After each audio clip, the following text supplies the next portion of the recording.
The Holy Gospel according to John, the 21st chapter. Glory to you, O Lord.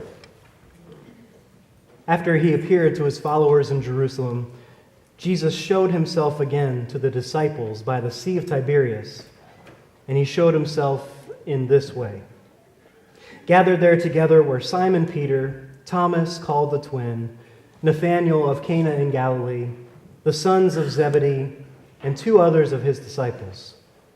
Simon Peter said to them, "I'm going fishing." They said to him, "We will go with you." Then they went out and got into the boat, but that night they caught nothing. Just after daybreak, Jesus stood on the beach, but the disciples did not know that it was Jesus. Jesus said to them, "Children, you have no fish, have you?" They answered him, "No." He said to them, "Cast the net to the right side of the boat, and you will find some." So they cast it, and now they were not able to haul it in because there were so many fish. That disciple whom Jesus loved said to Peter, "It is the Lord." When Simon Peter heard that it was the Lord, he put on some clothes, for he was naked, and jumped into the sea. But the other disciples came in the boat, dragging the net full of fish, for they were not far from the land, only about 100 yards off. When they had gone ashore, they saw a charcoal fire there, with fish on it and bread. Jesus said to them, "Bring some of the fish that you have just caught." So Simon Peter went aboard and hauled the net ashore, full of large fish, 153 of them. And though there were so many, the net was not torn. Jesus said to them, "Come and have breakfast." Now none of the disciples dared to ask him, "Who are you?" because they knew it was the Lord.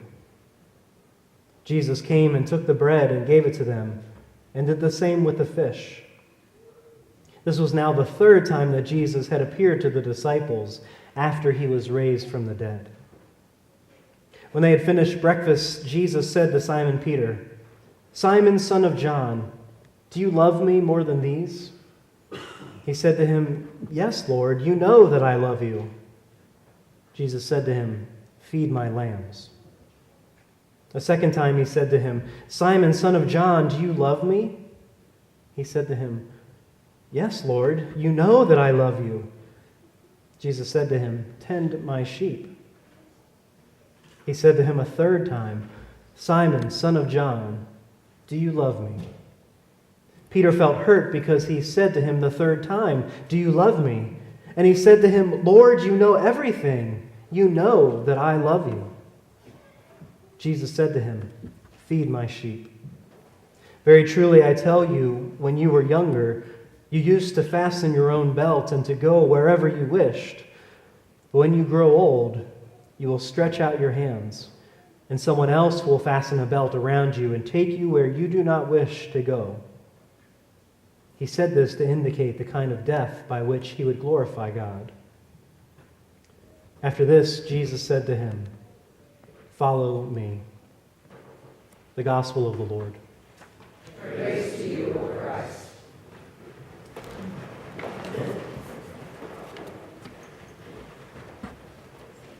Christ is risen. Christ is risen indeed. Hallelujah. That was okay.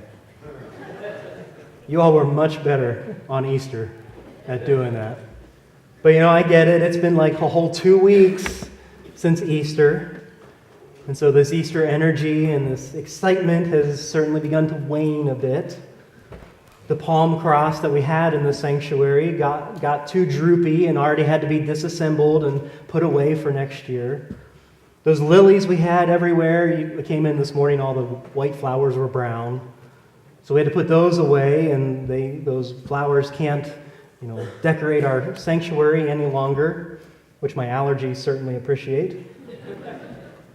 I would imagine that the jelly beans and the chocolate eggs that are at your houses have most likely been consumed, and we're getting ready to put the Easter baskets away until next year. I mean, you get the point, right? We're ready to move on. Or we've already moved on and you're just waiting for the church to catch up. So Christ is risen and all that good stuff, but let's go fishing. Yeah? Isn't it wild that that's where we've gotten in just 2 weeks? And that's what we hear in today's gospel story. Jesus' disciples, as we know, have been on this incredible whirlwind of a journey. They watched as their friend and rabbi triumphantly entered their holy city to crowds cheering and great fanfare, which Jesus told them would happen. And then they watched as he gets arrested and gets put on trial for all these trumped-up charges that were brought about by those who feared him, which he warned them would happen.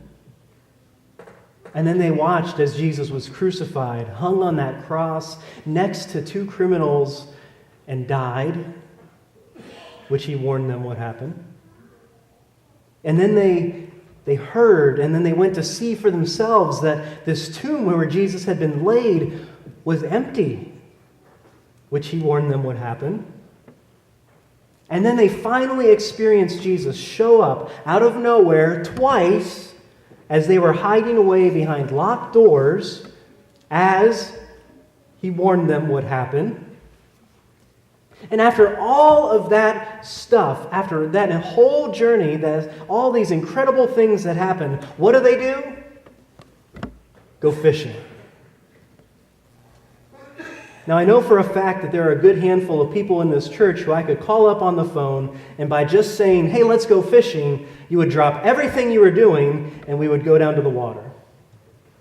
So that part of this gospel story is not that surprising to me.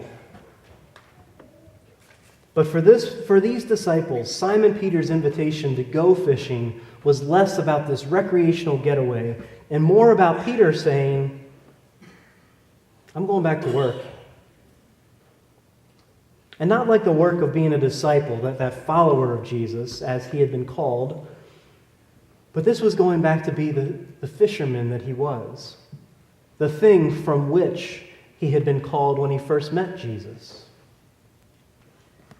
Now, John doesn't tell us in this gospel story whether this was Simon Peter intentionally setting aside his new call of being disciple because he was done with it and it was over, or whether it was simply him not knowing what else he could do in the face of his leader not being there to show him where to go. But that's where we find ourselves. Peter jumping back into the boat because it's time to move forward, since apparently Jesus has also moved on. And that kind of feels like where we are. 2 weeks past Easter in this lily-less worship space, wondering why the preacher keeps yelling, Christ is risen at us. Don't even respond anymore. Here we are, 2 weeks past Easter, now looking at our May calendars and all the events and activities and graduations that are going to be filling our days here in the coming month.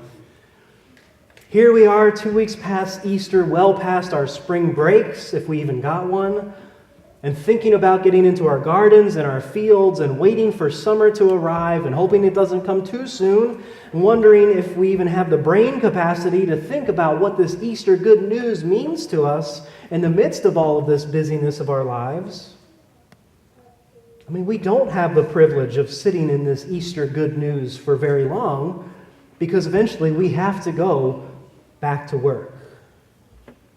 Unless you're retired and just sit around all day anyway.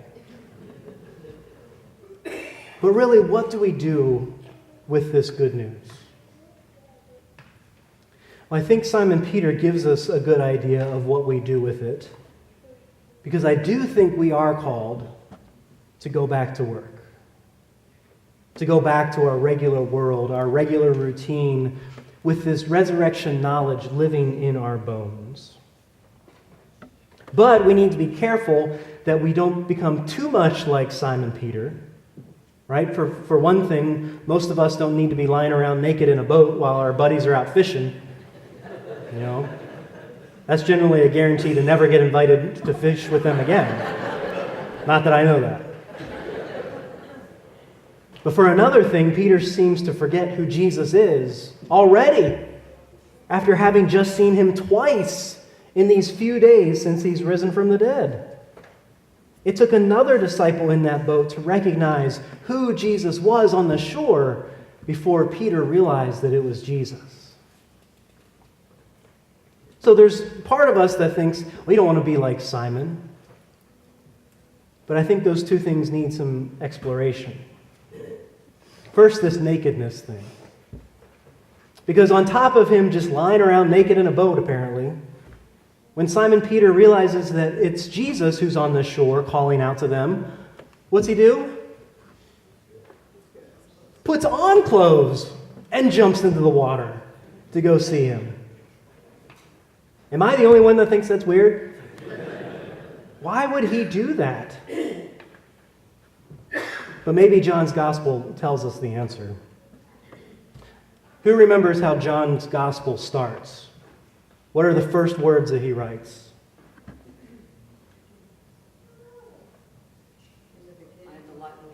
In the beginning. In the beginning was the Word, and the Word was God, and it goes on from there. In the beginning. Does that sound familiar? Do we hear those words anywhere else? Genesis, in the beginning of the Bible. In the beginning, when God created the heavens and the earth. So John is intentionally pointing his readers back to the beginning where all of this started. So if we think about the book of Genesis, was there anyone there who was naked in that book? Who? Adam and Eve. And at some point in that story of Adam and Eve, God shows up in the garden. And what do Adam and Eve do? They get dressed. They put on clothes or leaves or something, and they hide. They hide from God because they are afraid of what God will think of them and what they have done. Now fast forward to Simon. When Simon sees God, we hear he gets dressed, which makes no sense, and then he runs or he swims to God. There's no hiding. Simon goes right to where he is. Because what God has done in raising Jesus from the dead has completely turned the tables on how everything works. Our shame and embarrassment about who we are or who we think we are holds not even a candle to who we actually are because of this Easter good news. We find great joy in being in God's presence, knowing that we are God's children. So it certainly seems the writer of this gospel is pointing back to the beginning, to Genesis, just to show us how much things have changed. So that's one thing he shows us. The other thing is that in returning back to our work or back to our regular routine, we can know full well that Jesus is most certainly present with us in all that we do. You know, we saw how this boat full of disciples had fished all night with nothing to show for it. And then at that one point when Jesus calls out to them and tells them to drop their nets on that one side of the boat, those nets can barely hold all the fish that they catch. Jesus, whether we recognize him or not, can do nothing else but bring abundance into this world. It may not be this magical abundance of dragging in this bajillion fish, or like 153 large fish, like John says, but it's this idea that when we feel as though we are totally empty, Jesus shows us otherwise. Jesus shows us our incredible potential. Jesus takes away our shame and gives us this full, abundant, incredible life. Plus, when Jesus shows up, he brings food. Right? Whether we recognize him or not, Jesus is waiting for us. Jesus is calling out to us. Jesus is pointing out the abundance of life that exists all around us if we will just stop and look at where he is pointing. And Jesus is drawing us in to eat with him and be filled with his presence. I mean, this is the Easter good news that we carry with us into the everydayness of our lives. This is the reason that we can indeed shout with excitement and joy, even 2 weeks after Easter, that Christ is risen. Christ is risen indeed. Hallelujah. We're getting better.